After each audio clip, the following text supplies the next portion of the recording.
నమస్తే, welcome to four sides TV. నేను Revathi. Telangana politics హీటెక్కిస్తున్నాయి. ఎప్పుడు ఎవరు ఎలాంటి నిర్ణయం తీసుకుంటారో తెలియని సిచ్యువేషన్ నెలకొంది. ఒకవైపు జూబ్లీహిల్స్ బైపోల్ దగ్గర పడుతున్న కొద్దీ రాజకీయాలు రోజుకో మలుపు తిరుగుతున్నాయి. ఎవరి వ్యూహాలు వారివే అన్నట్టుగా రాజకీయాలు రసవత్తరంగా సాగుతున్నాయి. ఇలాంటి తరుణంలో పోరుగడ్డపై పాదయాత్రకు శ్రీకారం చుడతానంటోంది ఓ మహిళ. ఇంతకీ ఆ మహిళ ఎవరో కాదు, కల్వకుంట్ల చంద్రశేఖరుడి ముద్దుల తనయే. కుటుంబంలో పరిస్థితులు కావచ్చు, లేదంటే బీఆర్ఎస్ పార్టీలో తనకు అంతగా స్కోప్ లేకపోవడం కావచ్చు. ఏదేమైనా కూడా కేసీఆర్ కూతురు కవిత మాత్రం ఆ పార్టీతో పూర్తి స్థాయిలో తెగదంపులు చేసేసుకున్నారు. ప్రస్తుతం ఆమె తన భవిష్యత్తు కార్యాచరణపైనే దృష్టి సారించారు. ఈ క్రమంలోనే తెలంగాణ పోరుగడ్డపై పాదయాత్రకు శ్రీకారం చుట్టబోతున్నారు. రాష్ట్ర వ్యాప్తంగా మొత్తం 33 జిల్లాలను కవర్ చేసేలా యాత్రకు సిద్ధమవుతున్నారు. ఈ నెలాఖరు నుంచే యాత్ర స్టార్ట్ చేయాలనే భావనలో ఉన్నట్టు సమాచారం. ఈ యాత్రను తెలంగాణ జాగృతి ఆధ్వర్యంలో నిర్వహించనున్నట్టు తెలుస్తోంది. ఎమ్మెల్సీ కవిత తెలంగాణ రాజకీయాల్లో ఒక సంచలనం అనే చెప్పాలి. ఆమె ఎలాంటి నిర్ణయం తీసుకున్నా అది సెన్సేషనల్ గా మారుతోంది.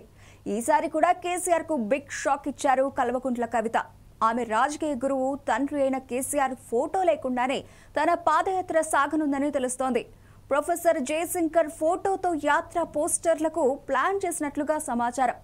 బీసీల అభివృద్ధి, ప్రజల సంక్షేమమే ప్రధాన ఎజెండాగా ఈ యాత్రకు ప్లాన్ చేసినట్లుగా టాక్ నడుస్తోంది.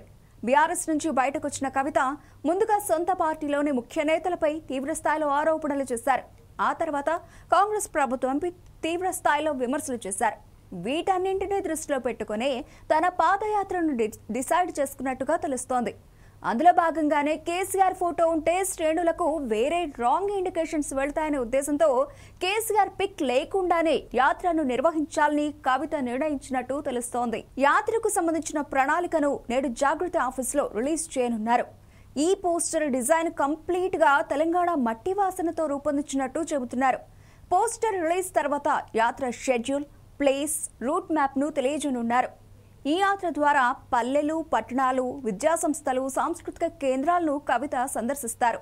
ముఖ్యంగా ప్రజలు ఎదుర్కొంటున్న సమస్యలను తెలుసుకుని వాటిని పరిష్కరించే విధంగా కవిత ప్రయత్నం చేస్తున్నారనే టాక్ పొలిటికల్ సర్కిల్స్ లో వినిపిస్తోంది. కవిత అసెంబ్లీ ఎన్నికలను దృష్టిలో పెట్టుకుని 3 ఏళ్లకు ముందే గ్రౌండ్ వర్క్ స్టార్ట్ చేస్తూ ఉన్నట్లు సమాచారం. ఆమె యాత్ర పొలిటికల్ మైలేజీతో పాటు మైల్ స్టోన్ గా మారుతుందని జాగృతి కార్యకర్తలు భావిస్తున్నారు. అది ఆమె కెరియర్ కు ప్లస్ అవుతుందని వారు చెబుతున్నారు. కాకపోతే కేసీఆర్ అండదండలు లేకుండా ఒంటరిగా ఇప్పుడున్న రాజకీయాల్లో కవిత ఏ మేరకు రాణిస్తారో అనేది మాత్రం వేచి చూడాలి.